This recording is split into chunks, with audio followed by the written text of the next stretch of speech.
Hello, my dear students. Welcome to the first lecture of the second chapter, which is Unit and Dimension. So we have completed basic maths. Basic maths हम लोगों ने complete कर लिया है और ये second chapter है Unit and Dimension. तो आइए start करते हैं Unit and Dimension. तो आइए सबसे पहले पढ़ते हैं फिजिकल क्वांटिटी. देखिए फिजिकल क्वांटिटी ऐसी क्वांटिटीज जिसे हम मेजर कर पाए उसे कहते हैं फिजिकल क्वांटिटी. जैसे कि मान लीजिए टेम्परेचर आप मेजर कर सकते हो. 50 डिग्री सेंटीग्रेड टेम्परेचर है, तापमान है, या 60 डिग्री तापमान है, या 100 डिग्री सेल्सियस तापमान है. तो टेम्परेचर को हम मेजर कर सक रहे हैं तो वो एक फिजिकल क्वांटिटी होगी. मान लीजिए कि किसी ने 5 मीटर डिस्टेंस तय की है तो डिस्टेंस को मेजर कर पा रहे हैं तो वो भी फिजिकल क्वांटिटी होगी. करंट 5 एम्पियर है, करंट को मेजर कर पा रहे हैं तो वो भी फिजिकल क्वांटिटी है. वेलोसिटी, स्पीड, एक्सेलरेशन, इन सब को हम लोग मेजर कर सकते हैं. टाइम को मेजर कर सकते हैं. तो ये सारी क्या है? Physical quantity. तो देखिए क्या लिखा हुआ है.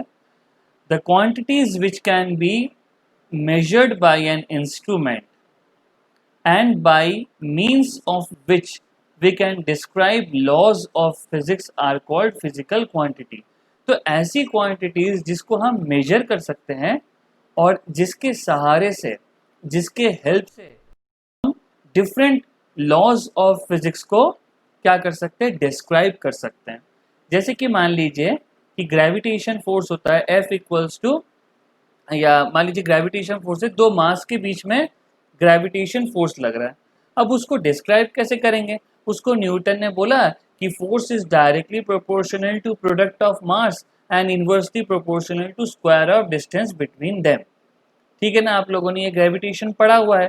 तो ये ग्रेविटेशन के लॉ को, इस फिजिक्स के लॉ को अगर हम डिस्क्राइब कर रहे हैं तो किसके हेल्प से कर रहे हैं? मास के हेल्प से कर रहे हैं. Distance between the two masses, यहाँ पे डिस्टेंस आ रहा है. तो इन्हीं फिजिकल क्वांटिटीज के हेल्प से हम फिजिक्स के लॉज को क्या करते हैं? डिस्क्राइब करते हैं या उसको समझाते हैं. तो फिजिकल क्वांटिटी क्या होगी? Physical quantities are quantities which can be measured and by means of which we can describe the laws of physics. ठीक है. अब देखिए फिजिकल क्वांटिटी 3 पार्ट में हम लोग यहाँ डिवाइड करेंगे. Fundamental physical quantity, derive quantities and supplementary quantities. ठीक है. अब फंडामेंटल, डिराइव और सप्लीमेंटरी क्वांटिटीज क्या होती है, इनको पढ़ने से पहले चलिए कुछ और बात करते हैं हम लोग. तो देखिए बच्चों, physical quantity can be completely represented by its magnitude and unit. चाहे कोई भी फिजिकल क्वांटिटी हो, उसको कंप्लीटली डिस्क्राइब करने के लिए हमें सिर्फ मैग्नीट्यूड और यूनिट की ज़रूरत पड़ती है. जैसे कि मान लीजिए 5 kg ऑफ पोटैटो. तो यहाँ पे जो फिजिकल क्वांटिटी है ये है मास. 5 kg मास. अब देखो इस मास को डिस्क्राइब करने के लिए हमें किन चीज़ों की ज़रूरत पड़ी? इस 5 kg, इस मास को हमें डिस्क्राइब करने के लिए एक तो 5 की ज़रूरत पड़ी और एक kg की ज़रूरत पड़ी. यहाँ पे 5 मैग्नीट्यूड है और यहाँ पे kg क्या है? यूनिट. तो हम किसी भी फिजिकल क्वांटिटी को कंप्लीटली रिप्रेजेंट कर सकते हैं उसके यूनिट और उसके मैग्नीट्यूड के हेल्प से.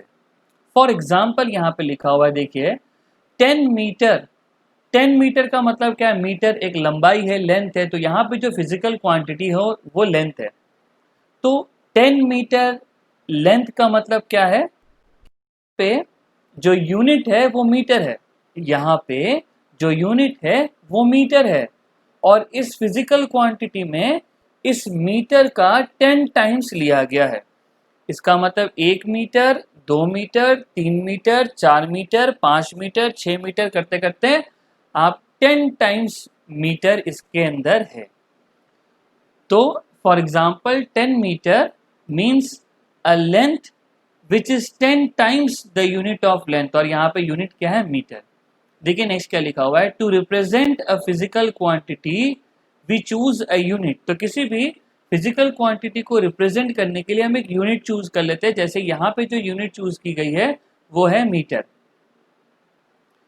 and check how many times that unit is contained in the physical quantity, और चेक करते हैं कि कितने टाइम्स वो यूनिट हमारे फिजिकल क्वांटिटी में है। जैसे 10 मीटर के अंदर कितने टाइम्स मीटर यहाँ पे है, 10 बार है, तो मैग्नीट्यूड 10 हो गया। 5 केजी आलू के अंदर कितने बार केजी है, 5 केजी है, तो 5 टाइम्स केजी है। अगर मान लीजिए किसी की लंबाई है 5 मीटर, है ना, अब 5 मीटर बहुत ज़्यादा, मान लीजिए किसी की लंबाई है 5 फीट, इसका मतलब यूनिट चूज कर लिया फीट, और 5 टाइम्स एक फीट उसकी लंबाई है, तो उसके अंदर मैग्नीट्यूड कितना है, 5 है। तो किसी भी क्वांटिटी को आप कंप्लीटली डिस्क्राइब कर सकते हो उसके मैग्नीट्यूड और यूनिट से। जैसे कि मान लीजिए 5 आवर, जैसे 5 आवर आपको बोल दिया जाता है तो आपको समझ में आ जाता है कि 1 घंटे को 5 गुणा कर दिया गया है, तो 5 टाइम्स 1 आवर, तो 5 आवर हो गया। तो किसी भी फिजिकल क्वांटिटी को हम लोग उसके मैग्नीट्यूड और यूनिट से डिस्क्राइब कर सकते हैं। तो कोई भी क्वांटिटी को हम मैग्नीट्यूड और यूनिट से डिस्क्राइब कर सकते हैं। तो अगर कोई भी फिजिकल क्वांटिटी हो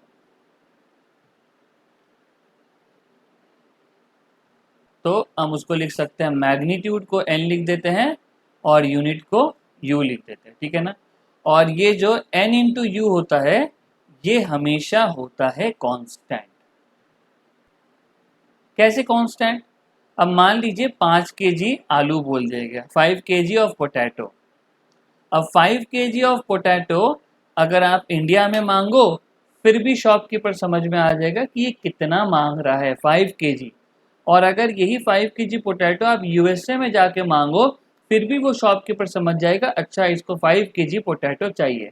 तो अगर आप यूएसए के 5 केजी के पोटैटो को लेके आओ और इंडिया के 5 केजी के पोटैटो को लेके आओ तो दोनों क्या है, सेम ही है।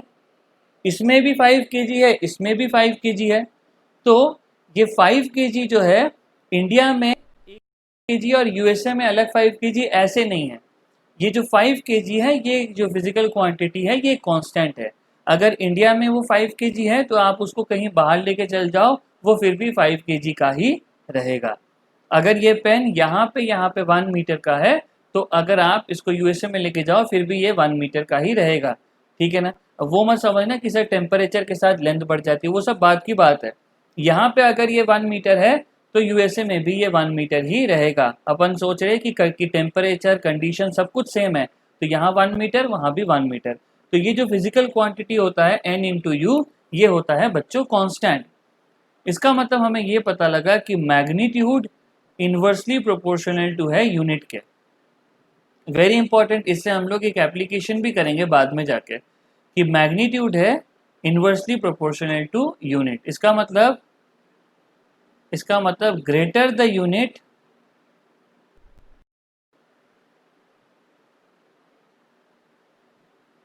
Less is the magnitude.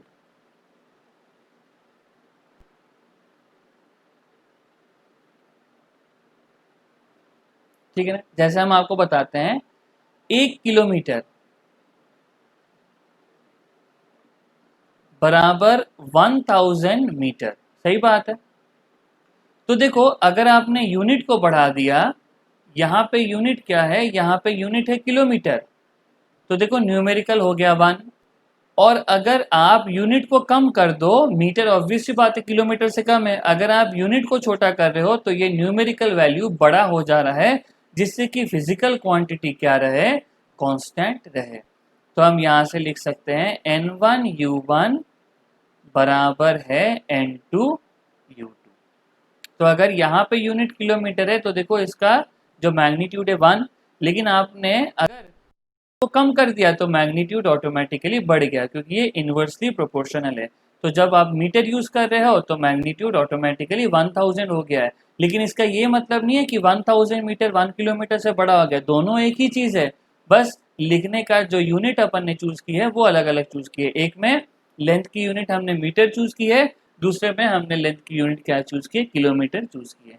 तो ये इंपॉर्टेंट पॉइंट है जो आप सबको याद रखना है, और अपन इसका एप्लीकेशन अपन करेंगे जब अपन डायमेंशन को आगे पढ़ेंगे, ठीक है ना। तो चलिए आगे आइए आगे बढ़ते हैं हम लोग। आइए बच्चों अब आगे बढ़ते हैं, फंडामेंटल क्वांटिटीज क्या होता है, ठीक है ना। देखिए देखिए, वैसे तो हमें खूब सारी फिजिकल क्वांटिटीज पता है, जैसे कि मान लीजिए लेंथ, टाइम, उसके बाद वेलोसिटी, फिर मास, एक्सेलरेशन, टेम्परेचर, मोमेंटम, ठीक है ना। खूब काइनेटिक एनर्जी, खूब हम लोग फिजिकल क्वांटिटीज आपको बता सकते हैं। लेकिन फंडामेंटल क्वांटिटीज वो क्वांटिटीज होती है जो बाकी हर क्वांटिटी से क्या होती है, इंडिपेंडेंट होती है। सो फंडामेंटल क्वांटिटीज कुछ ऐसी क्वांटिटीज जो बाकी किसी भी अदर फिजिकल क्वांटिटी से क्या हो, इंडिपेंडेंट हो, जिसको डिफाइन करने के लिए हमें किसी और फिजिकल क्वांटिटी की हेल्प ना लेनी पड़े, उसे कहते हैं fundamental quantities. So those quantities which are independent of all other quantities, तो ऐसी क्वांटिटी जो बाकी हर फिजिकल क्वांटिटी से क्या हो, इंडिपेंडेंट हो, वो किसी भी फिजिकल क्वांटिटी पे खुद को डिफाइन करने के लिए डिपेंडेंट ना हो, ऐसी क्वांटिटीज को कहते हैं fundamental quantities. Those quantities which are independent of all other quantities and they do not require help of any other physical quantity for their definition are called fundamental quantities। इसी कारण इनको absolute quantities भी बोला जाता है। इसी कारण इनको एब्सोल्यूट क्वांटिटीज भी बोला जाता है, क्योंकि ये बिल्कुल एब्सोल्यूट है। ये किसी और के ऊपर डिपेंड ही नहीं कर रही खुद को डिफाइन करने के लिए, ये खुद ही बहुत है कि ये खुद को डिफाइन कर दे, इसको किसी के ऊपर डिपेंडेंट होने की ज़रूरत नहीं है। इसीलिए इसको कहते हैं एब्सोल्यूट क्वांटिटीज, और फंडामेंटल क्वांटिटीज को बेस क्वांटिटी भी कहते हैं। फंडामेंटल क्वांटिटी को बेस क्वांटिटी भी कहते हैं। अब इसको बेस क्वांटिटी क्यों कहते हैं, क्योंकि बाकी और जितनी भी क्वांटिटीज होती हैं फंडामेंटल क्वांटिटीज को छोड़ के, उनको डिफाइन करने के लिए हमें फंडामेंटल क्वांटिटीज की हेल्प चाहिए। So other quantities other than fundamental quantities require the help of fundamental quantities to define them, ठीक है ना। और उन क्वांटिटीज को हम कहेंगे डिराइव्ड क्वांटिटीज। इसीलिए इसको बेस क्वांटिटी कहते हैं, क्योंकि ये फंडामेंटल ही हमारा बेस है जिससे हम बाकी क्वांटिटीज को डिफाइन करें। ये फंडामेंटल क्वांटिटी ही हमारा बेस है जिससे हम डिराइव क्वांटिटी को क्या करेंगे, डिफाइन करेंगे। एब्सोल्यूट क्यों कहा, क्योंकि ये खुद ही बहुत है खुद को डिफाइन करने के लिए। बेस क्वांटिटी क्यों हम लोग इसको कहते हैं, क्योंकि इसके मदद से, इसको बेस लेके हम बाकी के फिजिकल क्वांटिटीज को डिफाइन करते हैं। So those quantities which are independent of other quantities and they do not require the help of any other physical quantity for their definition are called fundamental quantities. These are also called absolute quantities as well as base quantity. अब देखिए बच्चों, 7 fundamental quantities ली जाती है, ठीक है ना। 7 fundamental quantities ली जाती है हम, और इसकी एसआई यूनिट भी यहाँ पे लिखी हुई है। देखो, जो सबसे पहली फंडामेंटल क्वांटिटी है वो है लेंथ। लेंथ मतलब लेंथ, उसको किसी पे डिपेंड करने की ज़रूरत नहीं है। बस लंबाई, ना लंबाई मास पे डिपेंड नहीं करता, लंबाई टाइम पे डिपेंड नहीं करती है, लंबाई टेम्परेचर पे डिपेंड नहीं करती है, ठीक है ना। लंबाई खुद ही एनफ है खुद को डिफाइन करने के लिए। तो first fundamental quantity is length, इसकी यूनिट है मीटर और सिंबल होता है एम, सबको पता है। सेकेंड फंडामेंटल क्वांटिटी है मास, इसका यूनिट है किलोग्राम एसआई में और इसको केजी के सिंबल में लिखा जाता है। नेक्स्ट फंडामेंटल क्वांटिटी है टाइम, इसका यूनिट है सेकेंड और इसको एस से सिंबल लिखा जाता है। नेक्स्ट है टेम्परेचर, एसआई में केल्विन याद रखना, डिग्री सेंटीग्रेड और फ़ारेनहाइट मत लिखना, एसआई में यूनिट केल्विन और इसे कैपिटल के से डिनोट करता है, के डिग्री मत लिख देना, केल्विन सिर्फ के सिंबल, ठीक है। इलेक्ट्रिक करंट, इसको इसकी यूनिट है एम्पियर, इसे कैपिटल ए से डिनोट करते हैं या सिंबल है। ल्यूमिनस इंटेंसिटी, इसकी यूनिट है कैंडेला और सिंबल है सीडी। नेक्स्ट है अमाउंट ऑफ सब्सटेंस, इसका यूनिट है मोल और इसका सिंबल है MOL, ठीक है। चलिए नेक्स्ट हम लोग सेकंड में आते हैं, डिराइव्ड क्वांटिटीज। देखो, ऐसी क्वांटिटी जिन्हें ऐसी क्वांटिटी जिन्हें फंडामेंटल क्वांटिटी की मदद चाहिए खुद को डिफाइन करने के लिए, उसे कहते हैं डिराइव्ड क्वांटिटीज। तो देखिए क्या लिखा हुआ है, physical quantities which can be expressed as a combination of base quantity is called derived quantity. Base मतलब यहाँ पे हमारा फंडामेंटल क्वांटिटी। तो ऐसी फिजिकल क्वांटिटी जिसे डिफाइन करने के लिए, जिसे एक्सप्रेस करने के लिए हमें डिफरेंट फंडामेंटल क्वांटिटीज का कॉम्बिनेशन लेना पड़े, उसे कहते हैं डिराइव्ड क्वांटिटी। तो ये कंप्लीटली डिपेंड कर रही है फंडामेंटल क्वांटिटीज पे खुद को डिफाइन करने के लिए। ऐसे क्वांटिटीज को बोलते हैं डिराइव्ड क्वांटिटीज। जैसे कि मान लीजिए स्पीड, स्पीड को डिफाइन करने के लिए आपको लेंथ और टाइम दोनों चाहिए, लेंथ अपॉन टाइम, ठीक है ना। Momentum, force, mass into acceleration, acceleration को भी अगर आपको डिफाइन करना है तो आपको क्या करना पड़ेगा, मीटर पर सेकेंड स्क्वायर। एक्सेलरेशन को अगर अपन करना है तो लेंथ अपॉन टाइम का होल स्क्वायर। सही है ना बच्चों। तो ये सारी जो क्वांटिटीज है ये इन 7 फंडामेंटल क्वांटिटीज पर किसी ना किसी तरीके से डिपेंड कर रही है, किसी ना किसी कॉम्बिनेशन से डिपेंड कर रही है खुद को डिफाइन करवाने के लिए या खुद को डिफाइन करने के लिए। इन दोनों को छोड़ के एक और क्वांटिटी होती है supplementary quantities. Beside the 7 fundamental physical quantities, 2 supplementary quantities are defined. They are plane angle and solid angle. दो और फंडामेंटल क्वांटिटीज होती है, प्लेन एंगल और सॉलिड एंगल। ठीक है, तो दो सप्लीमेंटरी क्वांटिटीज होगी, plane angle, solid angle. Plane angle की यूनिट होगी रेडियन और इसका सिंबल होता है RAD, और सॉलिड एंगल की यूनिट होती है स्टीरेडियन, इसका सिंबल होता है SR। ठीक है ना। चलिए, ये प्लेन एंगल तो हम लोगों ने पढ़ लिया है, बेसिक मैथ्स में पढ़ा है, ट्रिग्नोमेट्री में, ठीक है ना। थीटा बराबर आर्क अपॉन लेंथ। और सॉलिड एंगल हम लोग रोटेशन वाले चैप्टर में पढ़ेंगे, इसको क्लास 12 में इलेक्ट्रोस्टैट में भी थोड़ा सा ये आता है। नेक्स्ट देखो क्या लिखा हुआ है नोट डाल के, the supplementary quantities have only units but no dimension, है ना। डायमेंशन क्या है अपन आगे पढ़ेंगे, फिर अपन ये पॉइंट डिस्कस कर लेंगे। बस आप अभी याद रखो कि सप्लीमेंटरी क्वांटिटीज के पास सिर्फ यूनिट होता है, कोई डायमेंशन इसके पास नहीं होता है।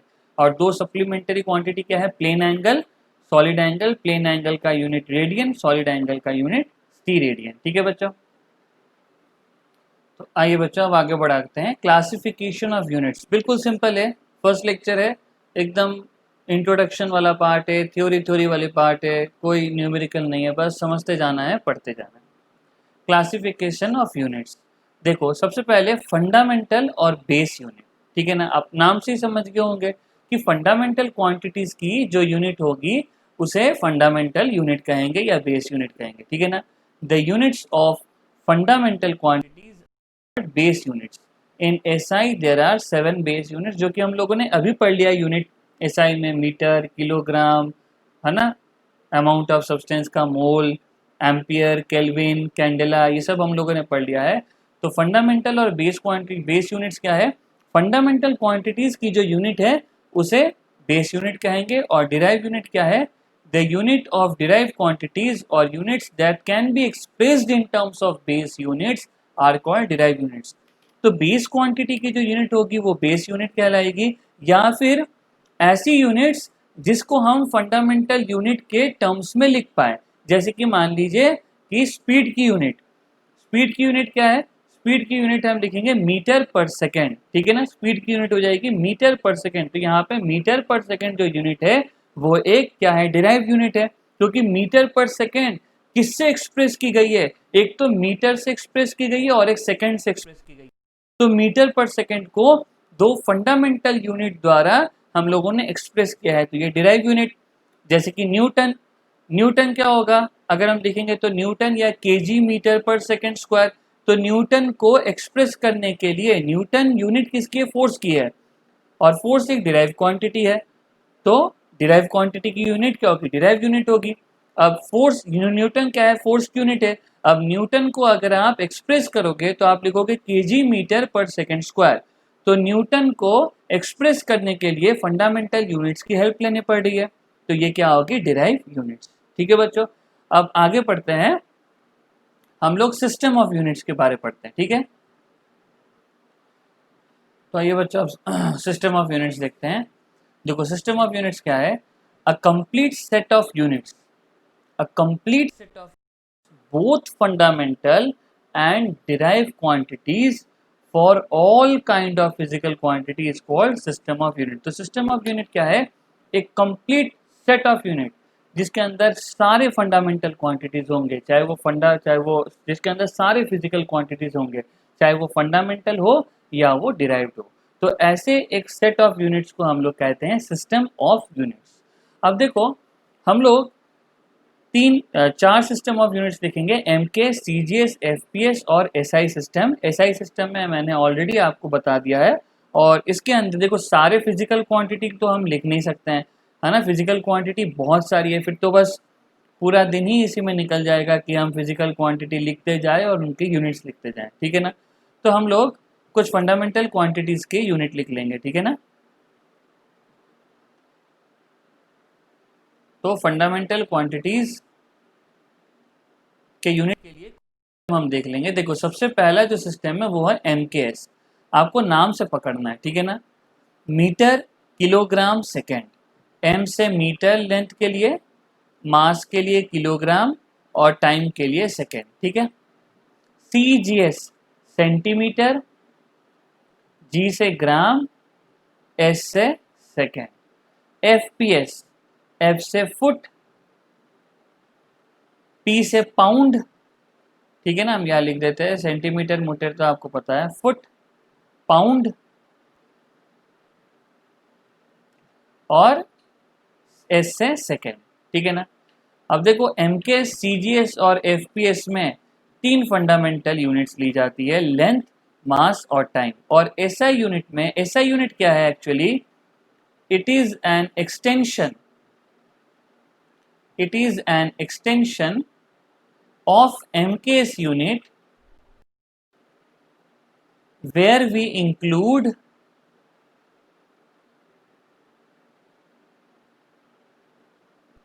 four extra fundamental quantities,